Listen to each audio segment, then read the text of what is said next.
জন্যই শ্বশুর বাড়িতে যেতে চাই না। কত কিছু যে নিতে হয়, আমার সব টাকা শেষ। তাহলে বিয়ে করলে কেন? বিয়ে না করলেই হতো। এত দূরে শ্বশুর বাড়ি, রাস্তা খুঁজে পাই না। আর কত দূর যেতে হবে বউ?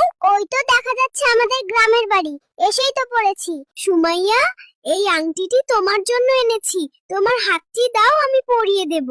এই ছোট্ট আংটি দিয়ে আমি কি করব? জীবনেও শুনি নাই শ্বশুর বাড়িতে গরু নিতে হই। সবই আমার কপাল।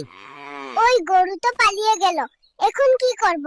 সুমাইয়া, তুমি গতকাল সিয়ামের সাথে ডেটে কেন গিয়েছিলে? এটা আমার ব্যক্তিগত ব্যাপার, তোমাকে কেন বলবো? আমি সবাইকে ছেড়ে তোমার সাথে চলে এসেছি, আর তুমি সুমাইয়ার কাছে যেতে চাও? সুমাইয়া আমার প্রথম ভালোবাসা, আমার জীবন। এই নাও পাসপোর্ট, মধুচন্দ্রিমায় নিয়ে যাব। লন্ডন যেতে চাই। কি বলো? সুমাইয়া, এই হারটা তোমার জন্য এনেছি, তুমি খুশি?